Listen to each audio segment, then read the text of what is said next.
अब गृहमन्त्री पनि छैन, रक्षा मन्त्री के छैन, कोही पनि छैन, सबै उसैले बोकिरहेछ। ऊ आउँदैन। सेनालाई बाहिर निकाल्नका लागि कुन चाहिँ मन्त्री परिषदको बैठकले तपाईँ निर्णय गरेर निकाल्यो? मैले काम गर्दैछु भनेर अनि के हर्के शान्तालाई गएर भन्नु पर्यो त? हर्केलाई भन्नु पर्यो त मैले काम गर्दैछु, मैले यसो गर्न थालेँ, मैले यसो सुकुम्बासी हटाउन थालेँ भनेर हर्केलाई भन्नु त?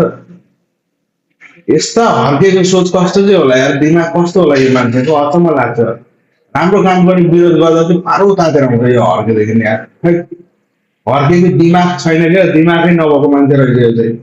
सरकारले त्यति राम्रो काम गरिरहेछ, बाढी पहिरो उसबाट बचाउनलाई सरकारले सुकुम्बासीहरूलाई हटाइरहेछ। अहिले त्यही सुकुम्बासीलाई उचालिरहेको छैन अर्को खानपान।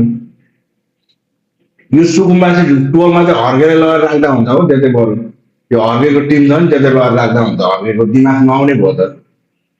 अब विरोध गरिरहेछ, कोही छैन, केही छैन, किन चाहियो कोही?